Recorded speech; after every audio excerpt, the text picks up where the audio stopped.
Hai kawan, kalian tahu gak sih apa itu konsep dasar strategi pembelajaran? Sebelumnya, kita akan membahas apa itu pengertian strategi pembelajaran.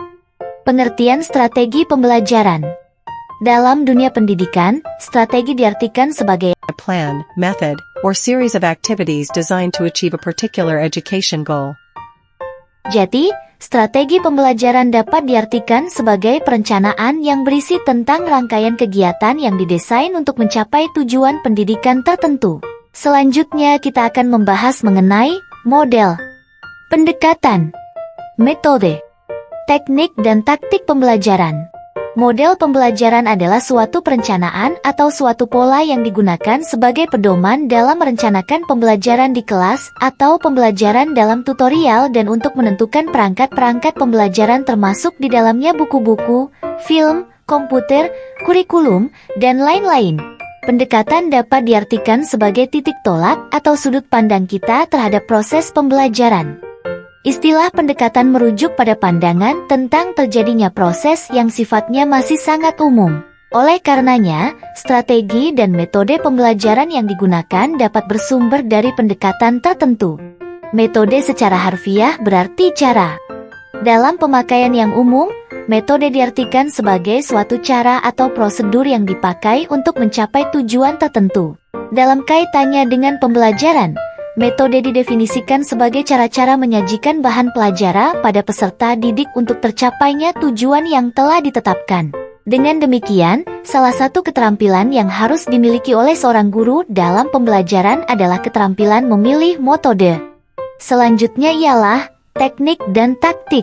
Teknik adalah cara yang dilakukan orang dalam rangka mengimplementasikan suatu metode, yaitu cara yang harus dilakukan agar metode yang dilakukan berjalan efektif dan efisien.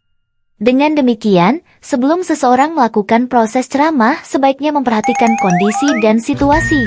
Dan yang terakhir ialah taktik. Taktik adalah gaya seseorang dalam melaksanakan suatu teknik atau metode tertentu. Dengan demikian, taktik sifatnya lebih individual. Selanjutnya ialah klasifikasi strategi pembelajaran. Pertama, strategi pembelajaran langsung. Strategi pembelajaran ini merupakan pembelajaran yang banyak diarahkan oleh guru. Kedua, strategi pembelajaran tidak langsung. Pembelajaran ini berpusat pada peserta didik, dan peranan guru bergeser dari penceramah menjadi fasilitator. Ketiga, strategi pembelajaran interaktif. Pembelajaran ini menekankan pada diskusi dan sharing di antara peserta didik. Keempat, strategi pembelajaran pengalaman atau experiential. Pembelajaran ini berorientasi pada kegiatan induktif, berpusat pada peserta didik, dan berbasis aktivitas. Kelima, strategi pembelajaran mandiri. Belajar mandiri merupakan strategi pembelajaran yang bertujuan untuk membangun inisiatif individu, kemandirian, dan peningkatan diri. Fokusnya adalah pada perencanaan belajar mandiri oleh peserta didik dengan bantuan guru. Apa saja komponen pembelajaran? Guru, peserta didik, tujuan, Bahan pelajaran, kegiatan pembelajaran, sumber pembelajaran, metode, alat, evaluasi, situasi atau lingkungan. Selanjutnya ialah peserta didik sebagai raw input. Dalam pembelajaran, seorang guru harus memperhatikan siapa yang dihadapi. Peserta didik pada tingkat sekolah yang sama cenderung memiliki umur yang sama, sehingga perkembangan intelektual pada umumnya adalah sama. Entry behavior peserta didik. Identifikasi entry behavior. Entry behavior dapat diidentifikasikan secara tradisional dan secara inovatif. Secara tradisional, para guru mulai dengan pertanyaan mengenai bahan yang pernah diberikan sebelum menyajikan bahan baru.